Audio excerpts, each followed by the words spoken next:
It's 100,000 years ago, somewhere in the Middle East, maybe a cave overlooking what will one day be called Israel.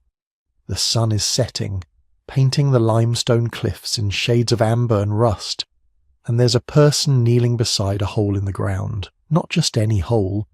This one is deliberate, carefully shaped, about 3 feet deep. It took hours to dig with stone tools and bare hands, scraping through layers of sediment and rock. In their arms, they're holding a body. Maybe it's a child, maybe it's an elder. Someone who, just days ago, was breathing, talking, laughing. Now they're still. And this person, this ancient human whose face we'll never see, is gently, almost tenderly, lowering the body into the earth. They arrange the limbs just so, knees drawn up toward the chest, head resting on one side. Then they pause. For a moment they just sit there, looking down at the figure in the grave, and then they start covering it with soil, handful by handful, until the body disappears beneath the ground. This is the first funeral, or at least one of the first that we have clear evidence for. And here's what's absolutely wild about this scene. It makes no sense. From a pure survival standpoint, burying the dead is insane. Think about it. You're living 100,000 years ago. Every single day is a struggle to stay alive. You need to hunt, gather food, find water, avoid predators, protect your group from rival humans. Energy is everything. Calories are precious. Time is life. And yet, someone decided to spend hours, maybe an entire day, digging a hole in hard ground just to put a dead body in it.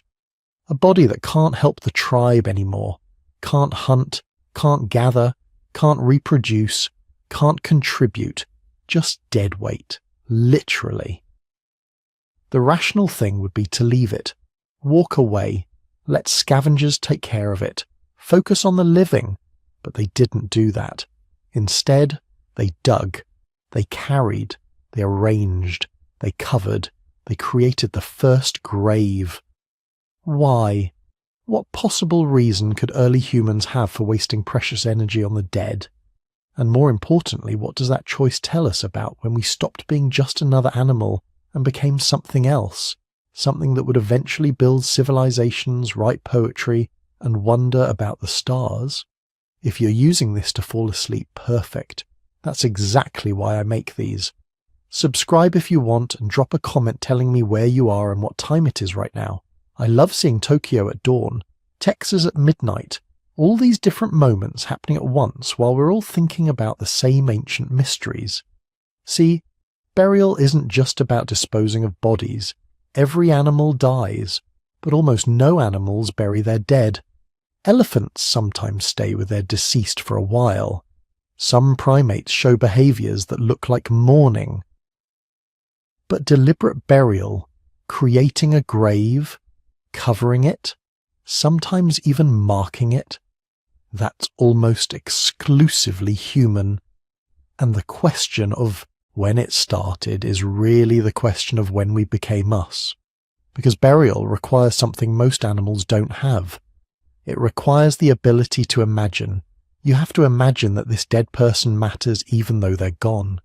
You have to imagine that how you treat them says something about who you are. You might even have to imagine that they're going somewhere else, to some kind of afterlife, and that how you send them off matters. All of that is abstract thinking, symbolic thinking, the kind of cognition that also gives you language, art, music, religion, everything that makes human culture possible. So when we find that first grave, we're not just finding bones in the ground, we're finding evidence of minds that worked like ours, hearts that felt like ours, people who love their dead enough to dig. The oldest confirmed burials date back about 100,000 years, but the story is way more complicated than that. There are hints of earlier burial practices, controversial finds that might push the timeline back further. And then there are the Neanderthals, our evolutionary cousins, who were definitely burying their dead around the same time, maybe even earlier. Which raises another question. Did we come up with burial independently?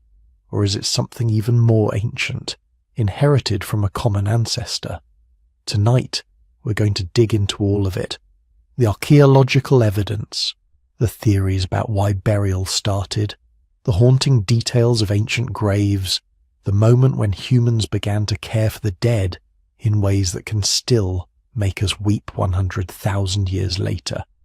But first, we need to go back even further, before the graves, before the rituals. To understand why burial matters, we need to understand what came before it, how early hominins treated their dead when they were still just smart apes trying to survive. For most of Earth's history, death was simple. An animal died, and its body stayed where it fell. Scavengers came, bones scattered. Within weeks or months, the individual was gone, recycled back into the ecosystem. No ceremony, no ritual, no meaning beyond the practical transfer of nutrients from one organism to another. This is still how almost every species on the planet handles death. Even our closest relatives, chimpanzees and gorillas, treat dead bodies with what can only be described as pragmatic indifference. A chimp might show curiosity when a group member dies, might touch the body, inspect it, even carry it around for a few hours. But then they move on. They leave. The body becomes just another object in the landscape, subject to the same processes of decay as a fallen tree or a dead antelope. For millions of years, our ancestors did the same thing. When an early hominin died, the group might have lingered nearby for a short time. There might have been some confusion, maybe even distress, especially if the dead individual was a child or important group member. But eventually, always, the living moved on, because they had to. Resources didn't last forever in one place. Staying with the dead meant risking your own survival, and evolution doesn't reward sentimentality. So bodies were left behind, sometimes in caves where the group had been sheltering, sometimes in open camps that were simply abandoned, sometimes, if death came during travel, just wherever the individual happened to fall. The archaeological evidence for this is scattered but consistent. We find hominin fossils in places that show no sign of intentional placement, bones mixed with animal remains, stone tools and debris. The dead treated no differently than any other waste product of living. Take the cave sites of South Africa, places like Sterkfontein and Swartkrans. These limestone caves contain some of the oldest hominin fossils ever discovered, Australopithecines and early Homo species from over 2 million years ago. The bones accumulated naturally. Bodies fell down shafts, washed in during floods, or were dragged in by predators. There's no evidence of intentional disposal, no pattern to suggest anything other than random accumulation. These weren't burial sites. They were just places where bodies ended up preserved by geological accident rather than human intention.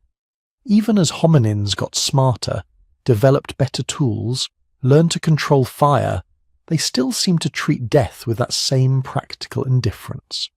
Homo erectus sites spanning from Africa to Asia show the same pattern. Bodies left in living spaces, sometimes casually covered with debris, but showing no signs of the careful placement we'd associate with burial. They might have kicked some dirt over a corpse to reduce the smell, thrown some branches on top to keep scavengers away temporarily. But this isn't burial, this is body disposal, the most basic form of waste management. Anthropologists call this body processing, and it's important to distinguish it from intentional burial.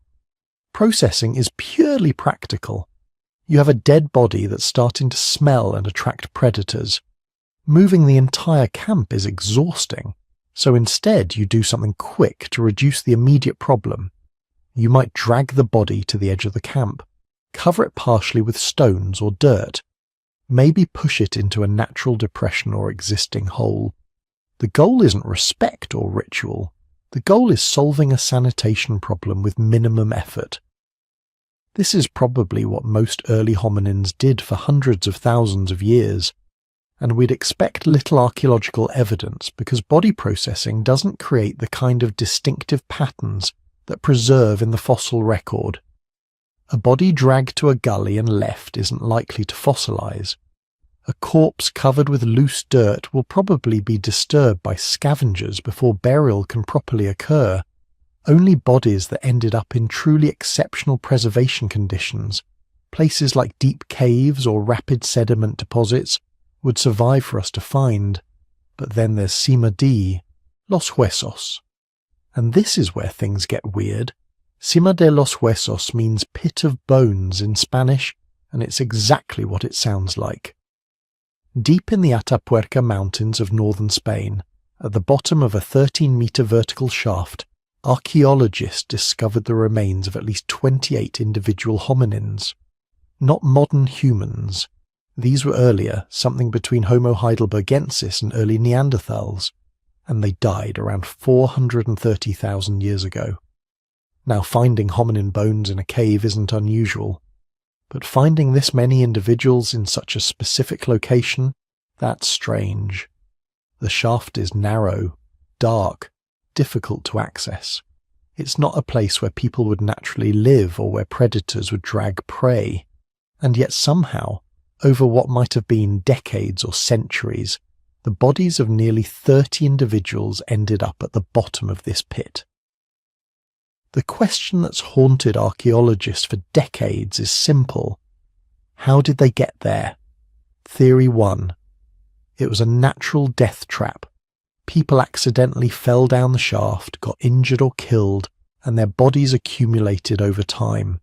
But the problem with this is probability. The shaft entrance was always obscure, not the kind of hazard you'd stumble into repeatedly. And finding 28 individuals who all happened to fall into the same 13-metre pit by accident strains credibility.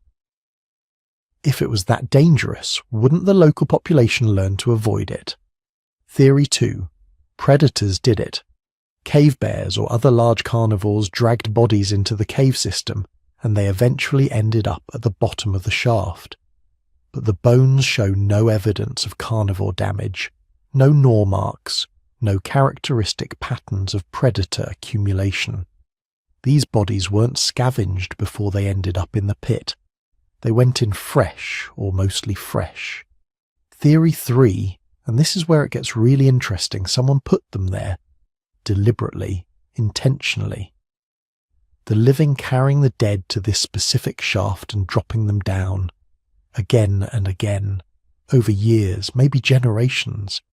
If this theory is correct, and many archaeologists now think it is, then Cima de los Huesos represents something unprecedented in human evolution. Not quite burial, because the bodies weren't carefully placed or covered, but also not casual disposal, because it required significant effort to transport bodies to this specific location and push them down a narrow shaft. This is something in between, intentional, consistent disposal of the dead in a special place. Think about what this means behaviourally. Someone had to make decisions. This body needs to be moved. It needs to go to the pit, the special pit that we've been using for this purpose. Multiple individuals had to coordinate, because carrying a dead adult up and down mountain terrain isn't a one-person job, and this pattern had to be maintained across time, with new generations learning from old ones that this is what we do with our dead. Even more intriguing, the site contains a single beautiful hand axe made from red quartzite, found among all those bones. It's the only stone tool in the entire deposit, too perfect to have been dropped accidentally, too singular to represent normal cave activity. Some archaeologists think it was placed there intentionally. The first grave good, an offering to the dead, or perhaps a ritual object marking the pit as sacred space. But we have to be careful not to read too much into this. The people of Cima de los Huesos weren't us. They weren't even Neanderthals yet, though they were close. Their brain cases were smaller. Their tool technology was simpler. We don't know if they had language as we understand it, or symbolic thinking, or anything resembling religious beliefs. Maybe the pit was just practical. a convenient place to dispose of bodies that kept them away from living spaces, without requiring the exhausting work of digging graves. Maybe the hand axe fell in by accident, or was thrown in as part of some behaviour we can't begin to understand. Maybe we're seeing intentionality where there was only routine, but maybe not. Maybe 430,000 years ago, somewhere in the mountains of Spain, humans crossed a threshold. They began treating dead bodies not as waste to be discarded wherever convenient, but as something requiring specific, repeated, ritualized treatment.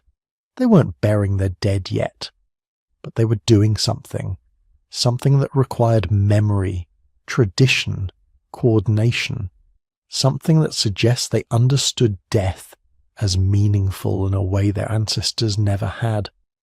This is the murky transitional period, when death was no longer nothing, but not yet something. When bodies demanded special treatment, but the form of that treatment was still being invented. The archaeological evidence from this time is sparse, ambiguous, open to multiple interpretations. We're looking at behaviours that left only the faintest traces, trying to reconstruct motivations from people who couldn't tell us what they were thinking. But what we can say is this: by the time we get to 100,000 years ago, something had definitely changed. The ambiguity was gone. What we find in the archaeological record from that point forward isn't casual disposal or uncertain body processing. It's burial. Real, unmistakable, intentional burial of the dead. And that changes everything. So here's what we know for certain. Around 100,000 years ago, somewhere in the caves overlooking the Mediterranean coast, humans began doing something they had never done before. They started digging holes specifically for their dead. Not everywhere, not all at once. But in certain places, at certain times, scattered groups of anatomically modern humans made a decision that would echo through every generation that followed. They decided that bodies deserved something more than abandonment. They decided death required action, ritual, intention. The evidence comes from two limestone caves in what is now Israel, Kafse and Skul. These aren't impressive sites, not like the Great Pyramids or stone circles that would come later. They're just caves, worn by weather, filled with millennia of sediment. But inside them, archaeologists found something extraordinary. Bodies, deliberately placed, intentionally buried, protected. At Kafse Cave, about 10 kilometers south of Nazareth, excavators working in the 1930s and again in the 1960s uncovered remains of at least 15 individuals, men, women, children. What made these discoveries remarkable wasn't just the bones themselves, it was how they were positioned. One burial in particular tells us everything we need to know. A young adult, probably male, lying on his back with his legs slightly flexed, his arms carefully positioned. But here's the detail that changes everything. Clutched in his arms, pressed against his chest, was the skeleton of a child. Maybe 6 years old, maybe his son, maybe his brother, maybe just a child from his group. We'll never know the relationship, but we know this. Someone placed that child in his arms deliberately. Someone arranged them together before covering them with soil. Someone cared enough to ensure they would lie that way forever. That's not random. That's not a body falling where it died. That's intention. That's ritual. That's humanity wrestling with grief in the only way it knew how. The Skul Cave, just 12 kilometers away on Mount Carmel, revealed even more. At least 10 burials, dated to roughly the same period, between 100,000 and 135,000 years ago. Again, the positioning tells the story. Bodies laid out on their backs or sides, legs drawn up in what's called a flexed position, not the contorted angles of death by violence or disease. One individual at Skul had something even more striking. The massive jawbone of a wild boar positioned deliberately near his body, Not there by accident, not dragged in by scavengers, placed, put there by other humans as the body was buried. This is what archaeologists call a grave good, an object included with the dead, possibly as an offering, possibly as equipment for some imagined journey, possibly just as a marker of identity or affection. We can't know the meaning, but we know it was meaningful. You don't waste a massive boar jaw, something that took effort and danger to acquire, unless it matters somehow. Now here's where this gets complicated. How do we know these are actually burials? How do we distinguish an intentional grave from just a body that happened to decompose in a cave? Good question. Because for decades, archaeologists have been arguing about exactly this. Some researchers see deliberate burial everywhere. Others are skeptical, demanding extraordinary evidence before accepting extraordinary claims. The criteria are pretty specific. First, body position. A corpse left where it died usually ends up contorted, twisted by the final muscular spasms or by scavengers and decomposition. An intentionally buried body is typically laid out in a consistent position. Back or side, legs flexed or extended, arms arranged in ways that rarely happen naturally. Second, grave construction. Are there signs of a pit being dug? Are there rocks arranged to protect the body? Is there evidence that soil was deliberately moved to cover the remains? At both Kafse and School, the answer is yes. The bodies were found in small pits carved into the cave floor, sometimes lined with stones, always covered with sediment that showed signs of deliberate deposition. Third, articulation. When a body is buried quickly after death, the bones remain connected, articulated in an anatomical position. When a body is left exposed, scavengers scatter the bones. Weathering breaks them down and they end up jumbled. The Kafse and School skeletons are largely articulated. They were protected from scavengers, which means they were covered soon after death. Fourth, grave goods. Objects that have no reason to be associated with a corpse unless someone put them there deliberately. The boar jaw at School qualifies. So do some stone tools found near other bodies, and fragments of red ochre, that iron oxide pigment that shows up in burial contexts around the world. Put it all together, and the case becomes overwhelming. These weren't accidental deaths. These were communities responding to death with ritual, creating the first cemeteries, establishing traditions that would persist for 100,000 years and counting. But recently the story got even stranger. In 2023, researchers announced they had found evidence of even older burials, not from modern humans but from a completely different species, Homo naledi, a small-brained hominin that lived in South Africa possibly 300,000 years ago. The claims were explosive. Bodies in cave systems, deliberately placed in hard-to-reach locations, some apparently buried in shallow graves, others positioned in ways suggesting ritual treatment. If true, this would push the origin of burial behavior back 200,000 years and attribute it to a species with a brain a third the size of ours. The scientific community responded with immediate skepticism, and for good reason. The Homo naledi claims suffer from exactly the problems that the Kafse and School burials avoid. The bodies aren't in constructed graves, they're in natural cave features that could easily trap or accumulate bodies over time.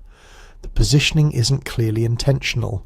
It could just as easily be explained by how bodies fell into narrow passages. There are no grave goods, no clear evidence of deliberate modification of the burial environment. Most problematically, the dating is uncertain. The bones might be 300,000 years old, but that doesn't mean they were all deposited at the same time. Natural processes could have accumulated bodies in these cave systems over tens of thousands of years, creating an illusion of deliberate placement. The debate continues. Some researchers accept the Homo naledi burials as genuine. Others remain deeply skeptical, waiting for more evidence. The controversy highlights exactly why the Kafse and school sites are so important. They aren't ambiguous. The evidence isn't marginal. These are clear, unambiguous examples of deliberate burial behavior by anatomically modern humans, roughly 100,000 years ago. And they tell us something profound. By this time, humans had developed minds capable of conceiving death as something meaningful.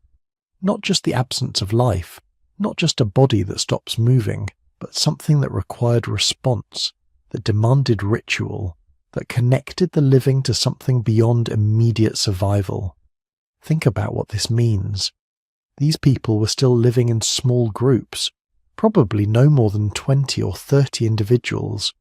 They were hunter-gatherers, moving seasonally to follow resources.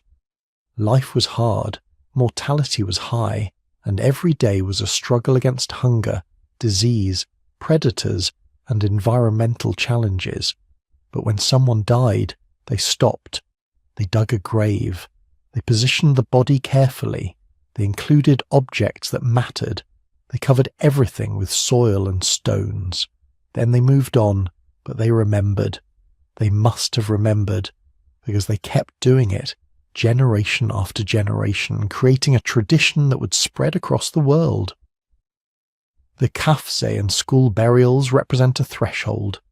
Before this, we have no clear evidence of deliberate burial.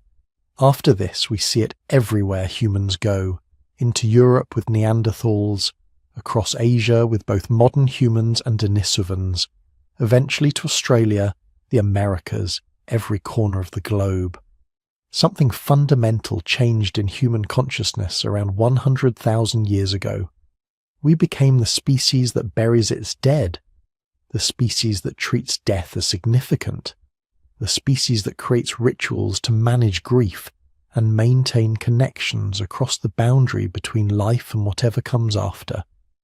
Those first graves in Israeli caves were just the beginning, but they were the beginning of something that makes us uniquely human. The recognition that death, while inevitable, deserves acknowledgement, that the dead, while gone, still matter to the living. Now let's talk about the people who might have taught us how to bury our dead. Or maybe we taught them. Or maybe, and this is the part that should make you pause and wonder, maybe we both figured it out independently because grief is just that fundamental to being human. The Neanderthals, our closest evolutionary cousins, the people who shared 99.7% of our DNA. The people who, as we discussed, came from the same bottleneck survivors as us, who split off maybe 800,000 years ago and went north while our ancestors stayed in Africa. And the people who are definitely, absolutely, without question burying their dead at least 50,000 years ago, probably earlier, maybe much earlier. The most famous Neanderthal burial comes from a place called Shanidar Cave in northern Iraq. In 1960, archaeologist Ralph Selecki uncovered the remains of 9 Neanderthals in this cave. But it was one individual, dubbed Shanidar IV, who captured the world's imagination and sparked decades of debate about Neanderthal emotional lives. When Selecki's team analysed the soil around Shanidar IV's skeleton, they found something extraordinary. Pollen. Not just random pollen that had blown into the cave over thousands of years, but concentrated clusters of pollen from specific flowering plants, grape hyacinths, bachelor's buttons, hollyhocks, groundsel. Beautiful flowers, flowers that bloom in different seasons, suggesting they were deliberately gathered and placed with the body. The Romantic interpretation wrote itself. A Neanderthal funeral. Mourners gathering wildflowers from the mountainside, laying them gently around their loved one's body, saying goodbye in a language we'll never understand. It was published in popular books, featured in documentaries, used as evidence that Neanderthals had souls, felt grief, contemplated death the same way we do. There was just one problem. Science doesn't care about romantic interpretations. Science cares about evidence. And over the following decades, researchers began poking holes in the flower burial story. Maybe the pollen was introduced by burrowing rodents who collect flowers for their nests. Maybe it was contamination from later human occupation of the cave. Maybe. The debate continues today. Some researchers remain convinced the flower burial was real. Others dismiss it as wishful thinking, our desire to see ourselves reflected in our extinct cousins. But here's the thing. Whether or not Shanidar IV was actually buried with flowers, there's no doubt he was buried. Intentionally. Carefully. His body was placed in a deliberate position, protected from scavengers, covered with sediment. This wasn't a person who died and happened to get covered by cave sediment over time. This was intentional deposition. And he wasn't alone. La Chapelle-aux-Saints, France, 1908. Workers discover a shallow pit containing the complete skeleton of a Neanderthal. Not just any Neanderthal, an old Neanderthal. Really old by Ice Age standards. This individual, later dubbed the Old Man of La Chapelle, was probably in his 40s when he died. For a Neanderthal living 50,000 years ago in Ice Age Europe, that was ancient. And his life had been hard. His skeleton shows evidence of severe arthritis, multiple healed fractures, dental abscesses that would have made eating agonizing. He was missing most of his teeth. His jaw had remodeled, the bone growing over the empty sockets. He would have needed his group to feed him soft foods, probably pre-chewed, for years before he died. And when he finally did die, they dug a pit for him. Not deep, maybe just a foot or so, but definitely intentional. They laid him out carefully, positioned on his side with his knees drawn up slightly.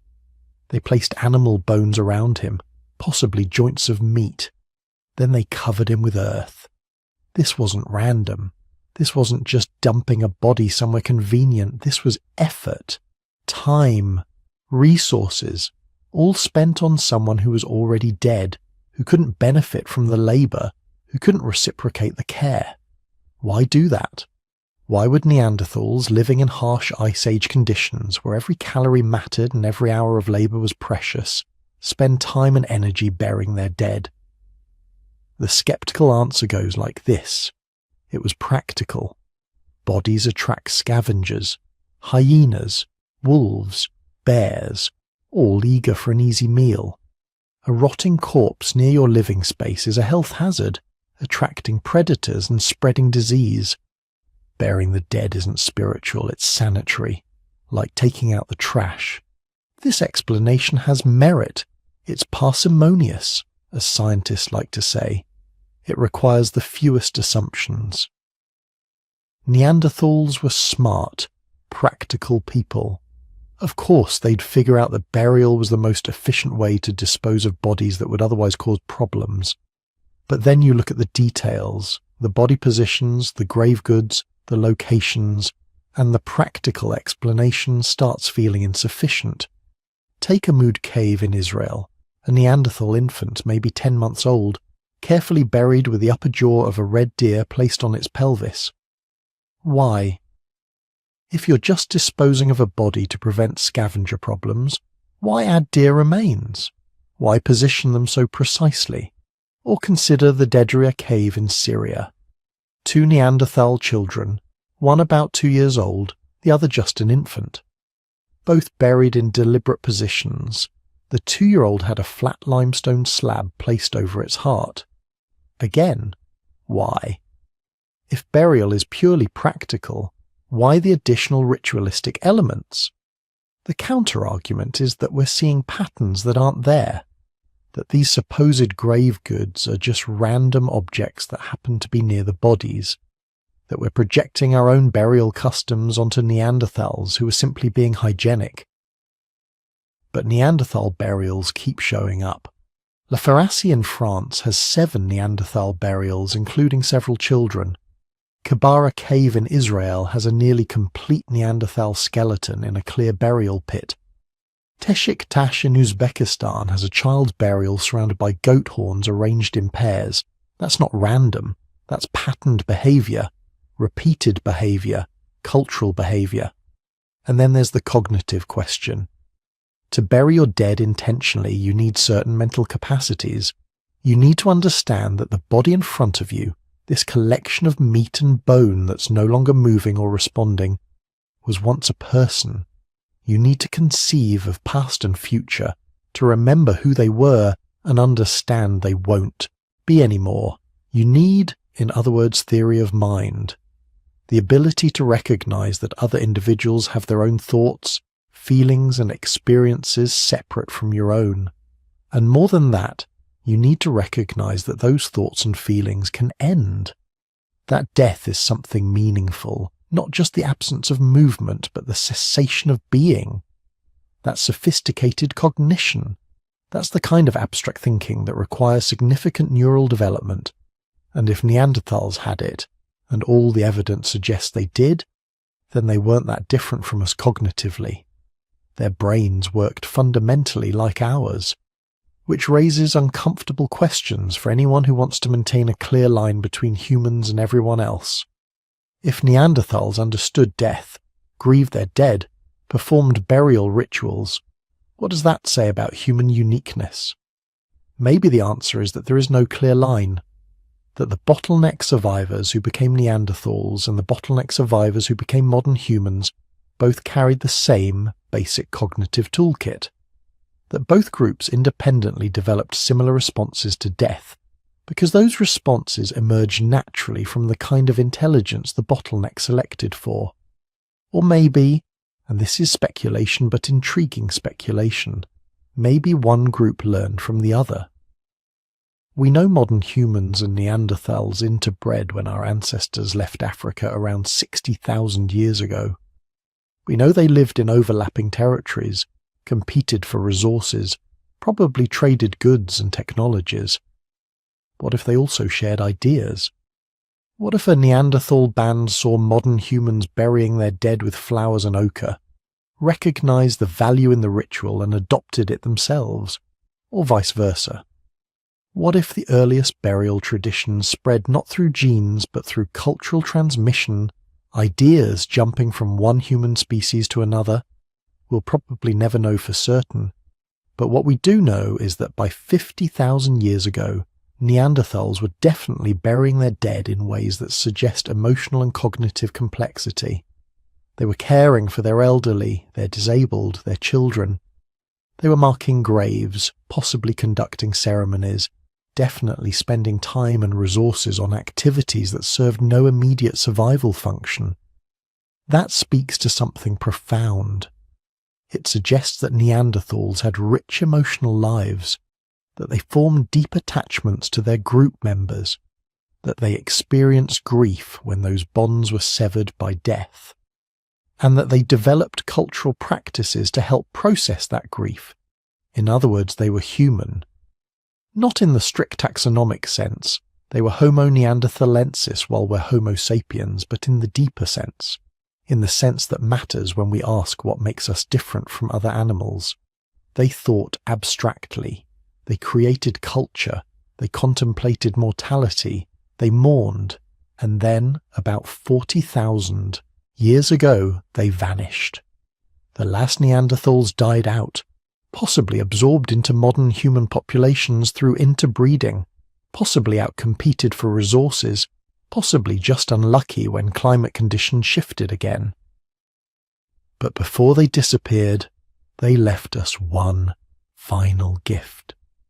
Those burials, those careful arrangements of bodies and objects that tell us, across 50,000 years of time, that someone once stood where we're standing.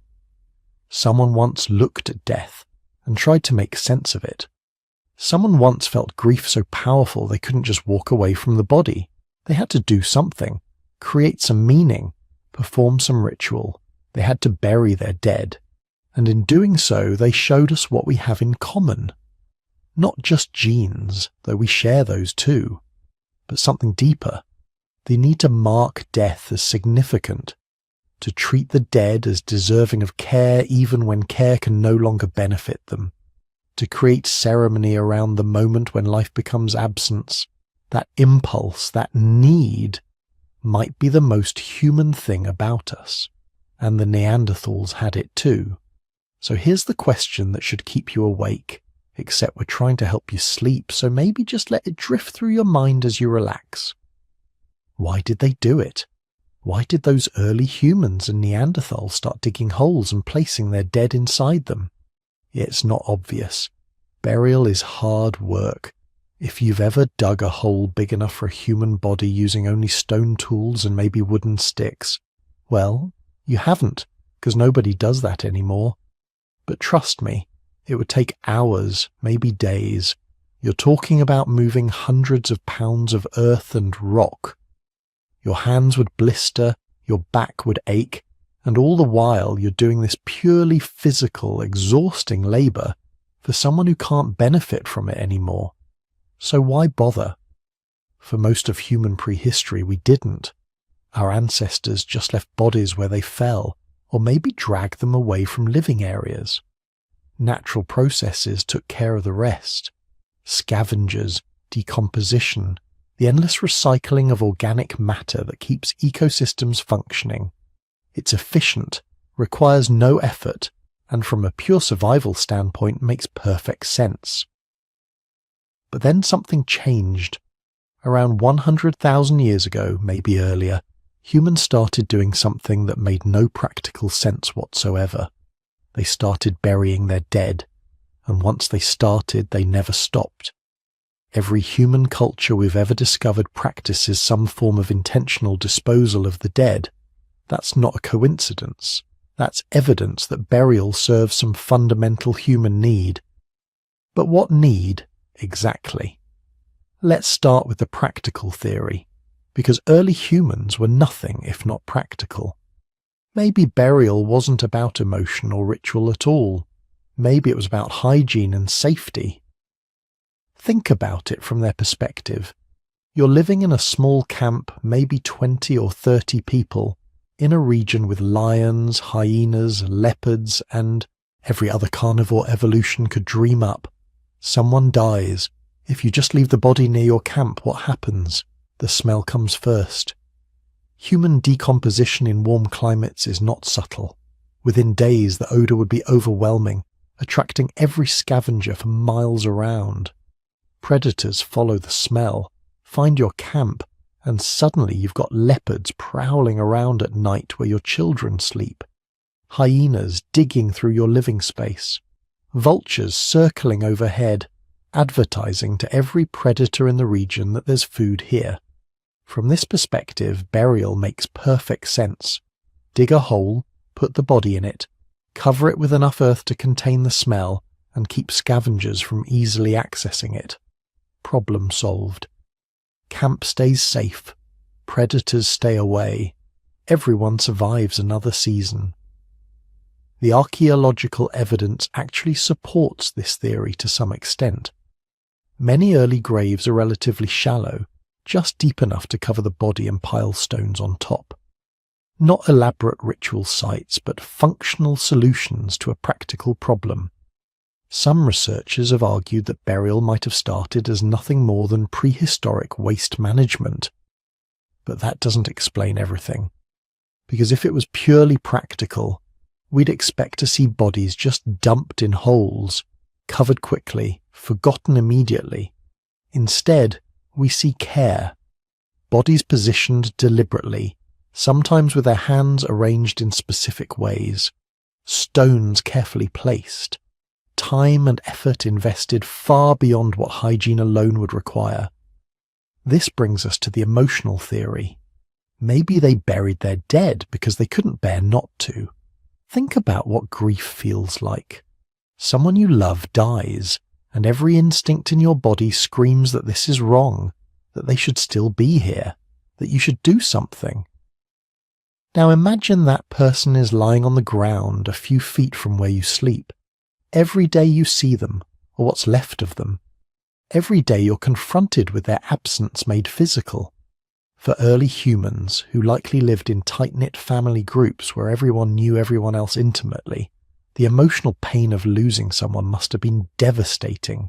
And unlike us, they couldn't just call a funeral home. They had to deal with death directly, physically, immediately. Burial might have been a way to cope with that unbearable reality, covering the body, hiding it from view, creating some physical separation between the living and the dead, not because they didn't care, but because they cared too much. Because seeing their loved one decompose day by day was more than they could psychologically handle. The care shown in many ancient graves supports this theory. Bodies aren't just thrown into holes, they're placed.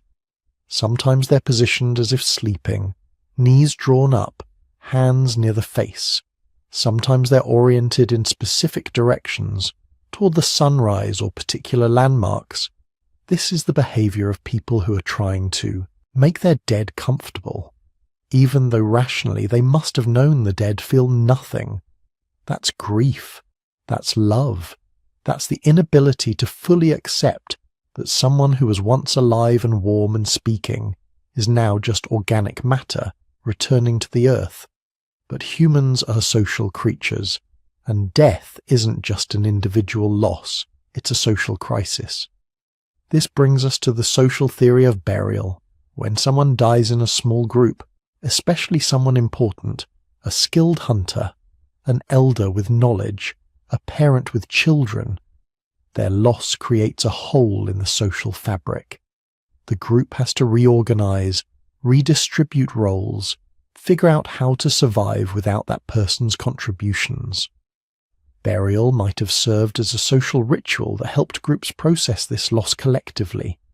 Everyone participates in digging the grave, everyone witnesses the burial, everyone shares in the physical and emotional labor. In doing so, they're reaffirming their bonds with each other, confirming that they're still a group, still connected, still capable of working together even in the face of death. This theory explains why many ancient graves show evidence of multiple people participating. The size of graves, the amount of earth moved, the stones placed on top, all of this suggests communal effort. Not one person digging alone in the night, but the whole group working together. It also explains why burial becomes more elaborate over time.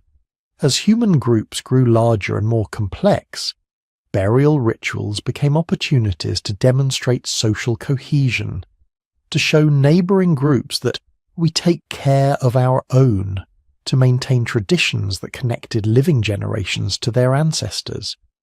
But there's a darker possibility. The fear theory. Maybe they buried their dead because they were afraid of them. This might sound strange to modern ears, but consider how universal the fear of the dead is across human cultures. Ghosts, revenants, zombies, vampires. Every culture has stories about the dead who don't stay dead. This fear might be very ancient, possibly dating back to the first burials.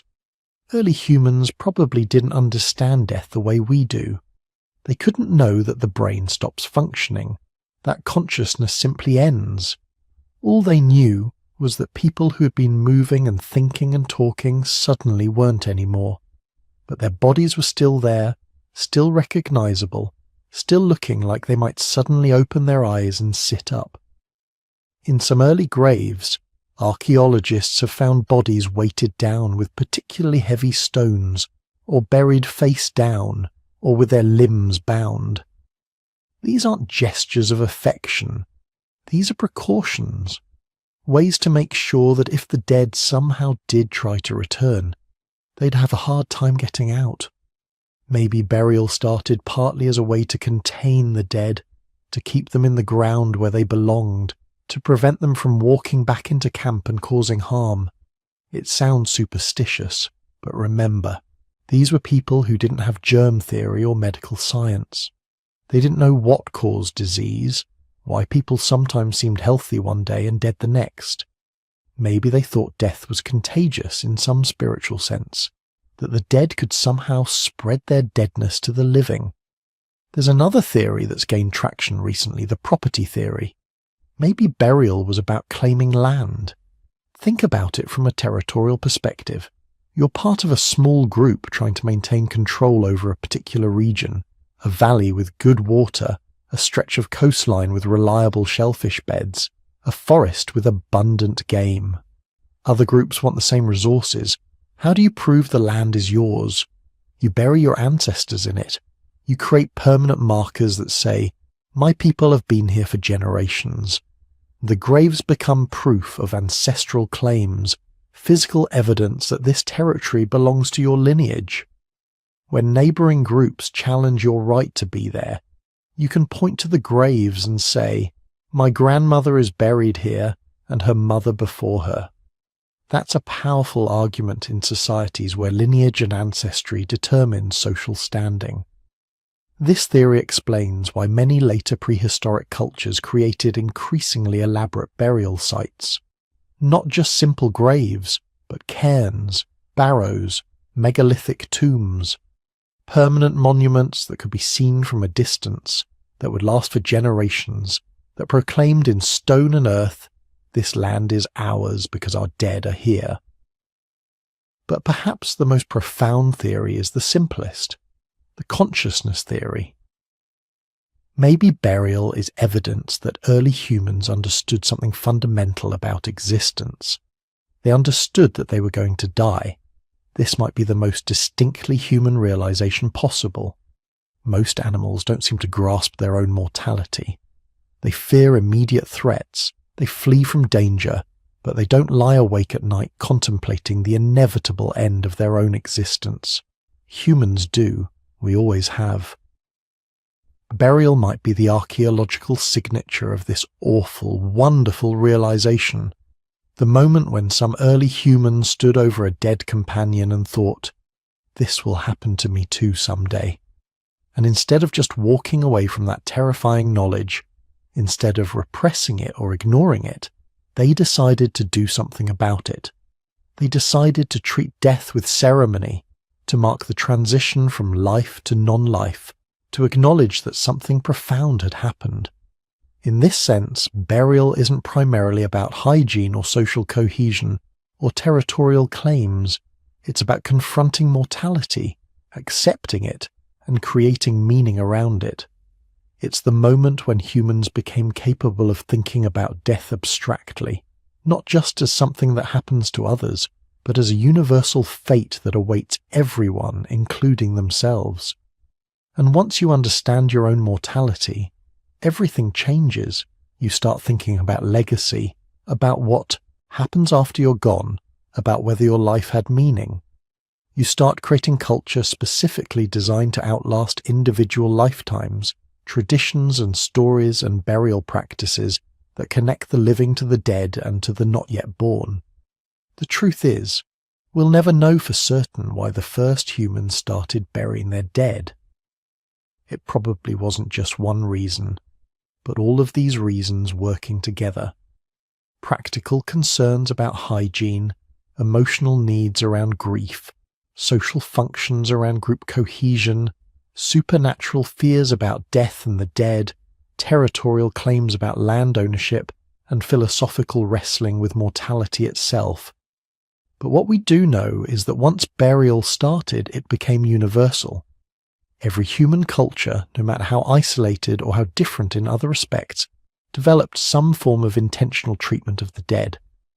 That universality suggests burial serves some fundamental human need, something so essential that every group of humans independently decided it was worth the enormous effort required. We are the species that buries its dead. And in those ancient graves, dug with stone tools by people whose names are lost forever, we can see the first evidence of something profound. The first evidence that humans weren't just trying to survive anymore. They were trying to understand what survival meant, what death meant, what it meant to be human in a world where everyone you love will eventually disappear. But something else was happening in these ancient graves. Something that tells us our ancestors weren't just disposing of bodies or expressing grief. They were preparing their dead for something, a journey maybe, or another life. They were placing objects in graves, deliberately, carefully, meaningfully. The earliest grave goods are simple. A handful of seashells placed near a body at Kafsa Cave in Israel 100,000 years ago. The shells aren't local. Someone carried them from the Mediterranean coast 25 miles away. That's a full day's walk. These weren't random decorations. They were chosen, transported, and placed with intention. At School Cave, another early burial site, archaeologists found a wild boar mandible clutched in the arms of a skeleton, not just buried nearby, but positioned deliberately, like the deceased was meant to hold it, to carry it somewhere. Think about what this means. Someone looked at a dead body and thought, they're going to need this. They're going to need these shells, this bone, these tools, not here, not in this world, but somewhere else, somewhere we can't see. That's not instinct. That's imagination. That's the ability to conceive of a reality that doesn't exist in the physical world around you. A reality that continues after breathing stops, after the heart goes silent. An afterlife. The grave goods from these early burials are sporadic, inconsistent. Some graves have them, most don't. Sometimes it's a single shell, sometimes a stone tool, occasionally animal bones or teeth. There's no standardized practice yet, no established ritual, but the concept is there, flickering like a candle flame in a dark room. The idea that death isn't an ending but a transition. By 50,000 years ago, grave goods become more common, more elaborate. Neanderthal graves in Europe start showing clusters of objects, stone tools arranged around bodies, animal bones placed in specific patterns, flowers, though the evidence for this is still debated, possibly laid on graves based on pollen analysis from some sites. But it's when we reach 30,000 years ago that something extraordinary happens, something that shows us just how far human imagination had evolved. The Sungir burial site in Russia, just outside Moscow, gives us a window into minds that were fully, completely modern in their capacity for symbolic thought. Picture this. It's the height of the last ice age.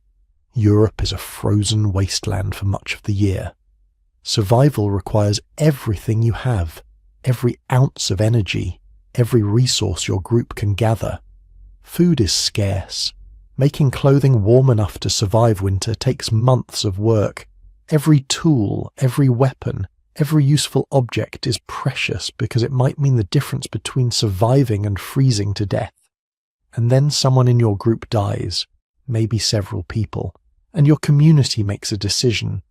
They're going to bury these dead with more wealth, more crafted goods, more accumulated resources than most people will see in their entire lives.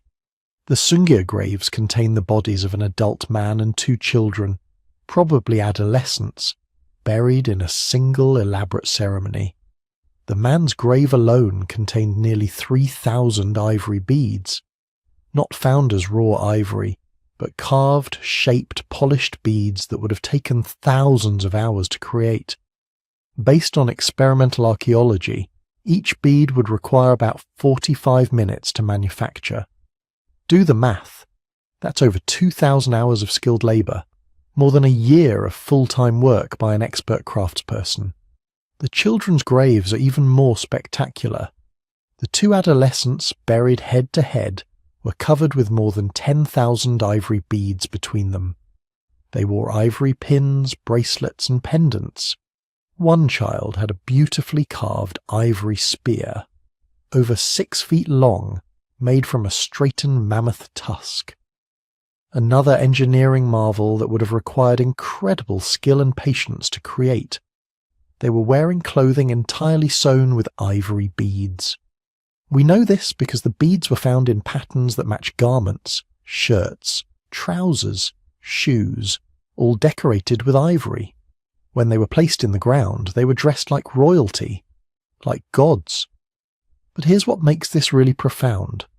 Analysis of the skeleton shows these children died around the same time, possibly in the same incident, and they weren't elite members of society and life. Their bones don't show signs of better nutrition than others in their community. They probably weren't chief's children or members of some ruling family. So why bury them with such extraordinary wealth? Why invest years of accumulated labour and irreplaceable resources in graves for two children who weren't special in life? Because your ancestors believed they would be special in death. They were preparing these children for a journey into another world, a world where they would need beautiful things, powerful tools, symbols of status and protection. They were sending them off equipped for whatever came next. This isn't just imagination anymore, this is theology. This is the birth of religion. Think about the cognitive complexity required for this behaviour. You have to believe in a realm that doesn't exist in observable reality. You have to believe the dead continue in some form, with needs and experiences. You have to believe that objects placed in graves somehow transfer to that other realm. You have to convince your entire community to sacrifice valuable resources based on this belief. And you have to create rituals, ceremonies, and practices that make this belief feel real and important enough to maintain across generations. That's abstract reasoning at the highest level. That's humans creating entire conceptual universes inside their minds, and then acting on those mental constructs in ways that shape the physical world. The grave goods at Sungir and hundreds of other sites from this period tell us something else too. They tell us humans had developed concepts of value beyond immediate survival. These beads weren't food. They weren't shelter. They didn't keep you warm or help you hunt. They were valuable because the community agreed they were valuable, because they represented time, skill, beauty, and meaning. That's the foundation of everything that makes human civilization possible. Money, art, status, law, all these things are based on shared belief in abstract concepts, and it all starts here, in graves, with objects placed beside bodies as offerings to realms that exist only in imagination. As time goes on, grave goods become more diverse, more elaborate, more culturally specific. By 20,000 years ago, you can tell what culture a grave belongs to just by looking at the offerings. Different groups develop different ideas about what the dead need. Some emphasize tools and weapons, others focus on ornaments and decorations. Some include food offerings, others don't. This diversification tells us that concepts of the afterlife were evolving, becoming more complex, more detailed. Different cultures were developing different mythologies, different stories about where the dead go and what happens to them there. Religion wasn't just being born, it was diversifying, evolving, adapting to different environments and social structures. And with these beliefs came power structures. If you're the person who knows the rituals for properly preparing the dead, if you're the one who can communicate with ancestors or guide souls to the afterlife, you have authority. You have a role that makes you essential to your community in ways that have nothing to do with hunting or gathering food. This is how shamans emerge, how priests develop, how religious specialists become part of human social organization. The dead create the sacred, and the sacred creates hierarchy. But underneath all the complexity, all the cultural variation, all the evolving beliefs and practices, there's something universal in these grave goods. There's hope. Every object placed in a grave is an act of hope that death isn't the end, that something continues, that the people we love aren't simply gone but have gone somewhere we might meet them again someday. Our ancestors were grappling with the same terror that haunts every human who has ever lived.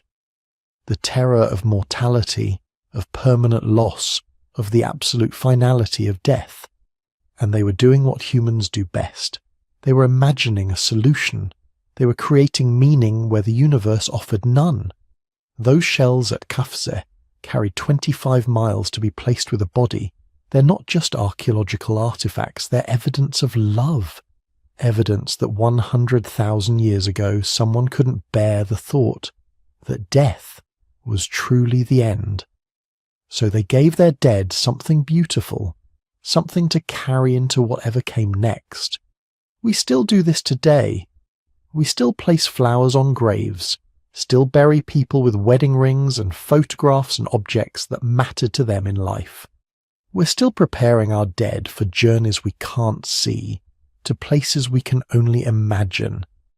The grave goods are our first evidence that humans had become capable of transcending physical reality through belief, and that capacity, more than anything else, is what makes us human. Now here's where the story gets deeply strange, deeply human, because when archaeologists excavate these ancient graves, Neanderthal, early modern human doesn't matter, they find something unexpected. Something that appears again and again across thousands of miles and hundreds of thousands of years. Something that seems to transcend species boundaries and cultural differences. Red powder everywhere. Not just traces, not just residue. Deliberate heavy applications of red ochre, an iron oxide pigment ground from specific types of rock and stone, sprinkled over bodies, packed around skulls, mixed with fat to create pastes that were painted on bones and grave walls. Sometimes the ochre was applied so thickly that entire skeletons are still stained deep red today, 100,000 years later. At first, archaeologists thought this might be accidental. Maybe these early humans just happened to bury their dead in areas with naturally occurring red soil. But that explanation collapsed pretty quickly. The ochre in graves isn't random sediment. It's been processed, ground down to powder using specific tools. At some sites, researchers have found grinding stones still stained red from ochre preparation. At others, they've discovered lumps of raw ochre stored near burial sites like precious supplies, which, in fact, they were. Because here's the thing about ochre, it wasn't easy to obtain. Good quality ochre deposits were rare and highly prized. Archaeological evidence shows ancient humans travelled dozens, sometimes hundreds of miles to reach known ochre sources. They mined it, transported it back to their camps and stored it carefully. This wasn't some casual use of whatever material happened to be lying around.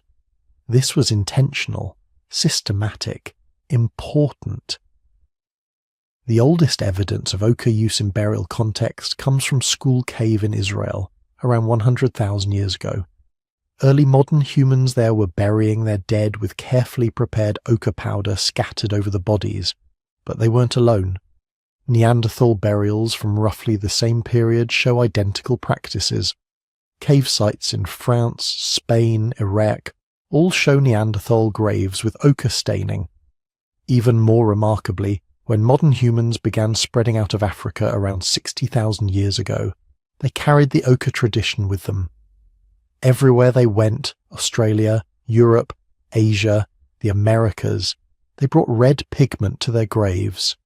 Some of the earliest evidence of human presence in Australia, dating to 50,000 years ago, includes ochre-stained burial sites.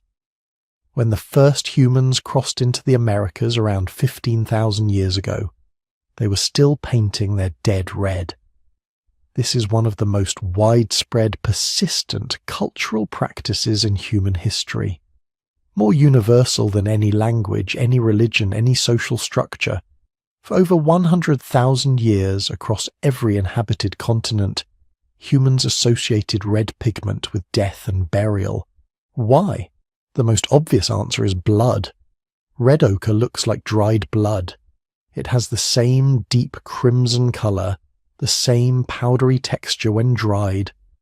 For people who lived intimately with death, who hunted, who saw injuries and birth and violence regularly, blood was the essence of life. When blood flowed out, life flowed out with it. Blood was the visible manifestation of the life force itself, so maybe ochre was a substitute for blood. a way of giving the dead back what they had lost. Some anthropologists think ancient humans might have believed the red pigment could reanimate the deceased, restore their life force, prepare them for some kind of continued existence. The ochre wasn't just decoration, it was medicine for the dead. But there's another interpretation that's equally compelling. Red ochre might have represented transformation rather than restoration. Think about what red means in nature beyond blood. It's the colour of fire, of sunset, of iron-rich earth. It's associated with change, with one state becoming another. Fire transforms wood into ash and warmth. Sunset transforms day into night. Red earth is the boundary between surface and underground, between the world of the living and whatever lies beneath. Maybe when ancient humans covered their dead in ochre, they were marking them as transformed. No longer living, but not simply dead either. Changed into something else. Something that existed in a different state, a different realm. The red pigment was boundary marker, a visible sign that this person had crossed from one existence to another. There's actually some fascinating archaeological evidence supporting this interpretation. At several ancient burial sites, researchers have found that ochre was applied in specific patterns, not randomly distributed but carefully placed on certain parts of the body. Skull often received extra attention, hands and feet too. Sometimes the pigment was concentrated around the chest, over where the heart would have been. This suggests ritual knowledge, systematic beliefs about which body parts were most important in death. The skull made sense. It housed consciousness, memory, identity. The hands and feet were the parts that had touched and moved through the world. The heart was the drum that had measured out a lifetime of moments. By marking these parts with ochre, ancient humans might have been identifying what they believed needed special treatment or protection in death. We also find ochre used in ways that have nothing to do with bodies. In some graves, the walls and floors are painted red. In others, objects buried with the deceased are coated in pigment. Tools, ornaments, even food offerings show traces of ochre application. This suggests the red pigment was creating a kind of environment, transforming the entire grave space into something different from the ordinary world. Some researchers think this represents early evidence of belief in an afterlife. If you're painting the walls of a grave, you might believe the deceased will inhabit that space somehow, that they'll need a proper environment prepared for them. If you're coating grave goods in ochre, you might believe those objects will be used again, that they need to be transformed along with their owner to function in whatever realm comes next. But here's what's really remarkable. The ochre tradition wasn't just about death. Archaeological sites show ancient humans using red pigment for all kinds of purposes. They painted themselves with it, probably for ceremonies or to mark social status. They decorated tools and objects. They created what might be the world's first abstract art, geometric patterns and simple drawings made with ochre on cave walls and rock surfaces. The oldest known drawing, created by human hands, was made with ochre on a small stone in South Africa around 73,000 years ago. Just a simple crosshatch pattern, but unmistakably intentional, unmistakably symbolic. Someone ground up red rock, mixed it into a paste, and made marks that meant something. Marks that weren't just copying reality, but representing ideas. This tells us something profound about what ochre meant to ancient humans. It wasn't just about blood or death or transformation. It was about making the invisible visible, about taking something internal, some thought or belief or feeling, and giving it external material form. Ochre was the bridge between the world of thoughts and the world of things. When they sprinkled it on their dead, they were doing the same thing, taking their internal beliefs about death, whatever those beliefs were, and making them visible, tangible, real. The red pigment was proof that death meant something, that the person who had died mattered enough to receive this treatment, that the community cared enough to spend time and resources on this ritual, and maybe that's the real answer to why ochre appears so universally in ancient graves. Not because all ancient humans shared identical beliefs about the afterlife or the soul or transformation, but because they all shared the same need to mark death as significant, to make their grief and loss and confusion visible, to do something when someone died that acknowledged the magnitude of what had happened. Red ochre was humanity's first universal symbol, the first thing that meant something similar across cultures and time periods and geographic boundaries. It said, "This matters. This person mattered. Death changes things, and we mark that change with colour." We still do this, in a way. We still associate red with powerful transitions, with passion and danger and life itself. When we see red, something in our ancient brain remembers blood and ochre and graves dug by hands that were almost but not quite like ours. Every human alive today carries genes from people who ground red rocks into powder and sprinkled it on the bodies of their dead, who believed, in whatever way they were capable of believing, that colour could bridge the gap between life and death, between the visible and invisible, between what we can touch and what we can only imagine. The ochre is still there in those ancient graves, still red after 100,000 years, still marking the place where someone decided that death deserved ceremony, that the dead deserved care, that the boundary between existence and non-existence needed to be painted in the colour of life itself. Close your eyes for a moment and picture this. You're not in a city or a village. There are no houses, no streets, no cemeteries with carved stones, just open land, a river somewhere in the distance, cold air, low fires, a small cluster of people who have almost nothing, and in the middle of them, a tiny body. For most of human history, the death that came most often wasn't of elders, or hunters, or warriors. It was children. Infants lost in their first winters. Toddlers taken by infections you and I would treat with a pill. Young kids who never got to grow into the tools they clumsily imitated holding. For every adult skeleton archaeologists uncover, there were once many, many more small bodies that never left a trace. But sometimes, very rarely, conditions were perfect. The soil was right. The cave was dry. The grave stayed undisturbed. And in those graves, we find something that cuts through 100,000 years like it's nothing. We find proof that people love their children, not in some vague, abstract way, in ways you can touch, in objects you can count, in choices you can still see in the position of tiny bones and carefully placed offerings.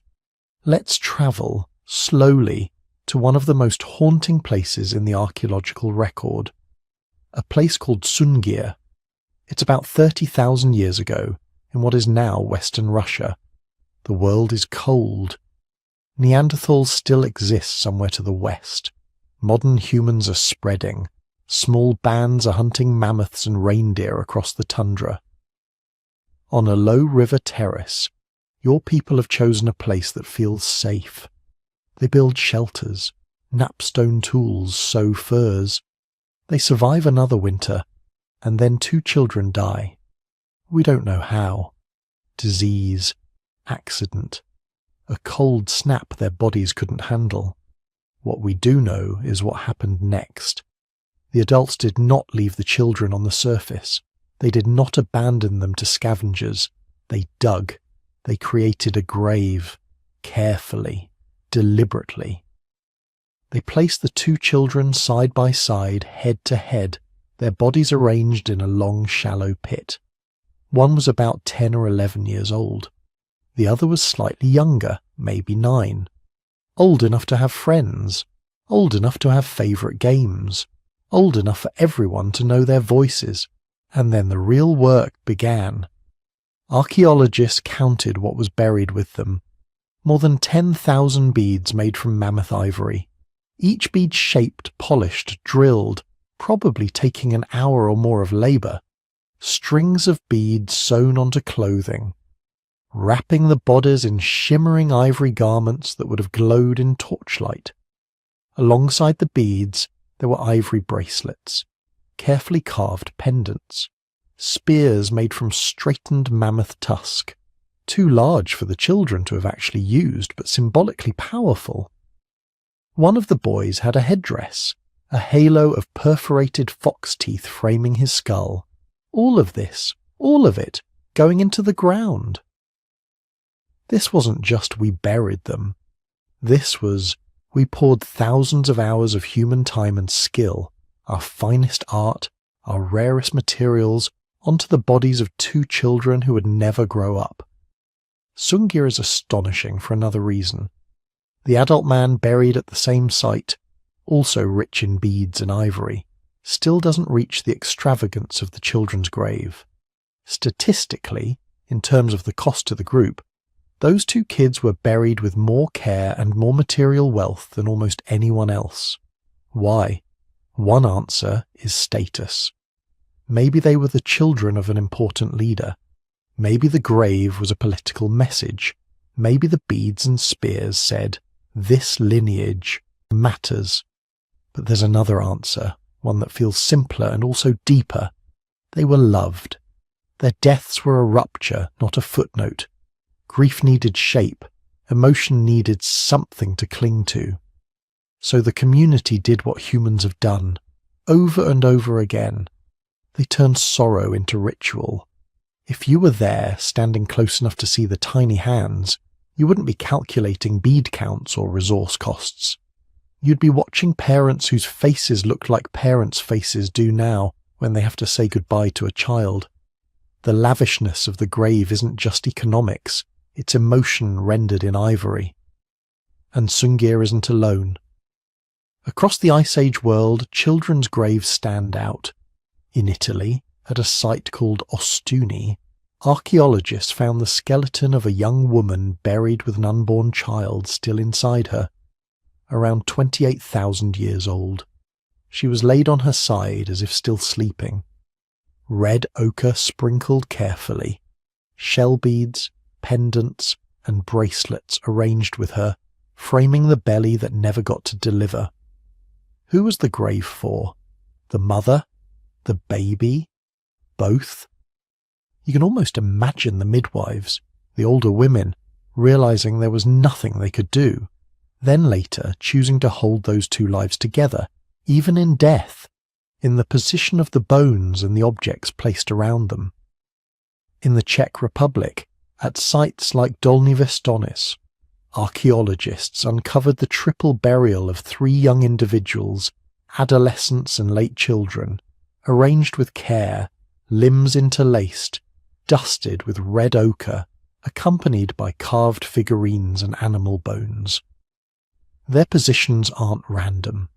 One lies on their side, one on their back, one in a strange twisted posture that suggests they were intentionally posed. This isn't disposal. This is choreography.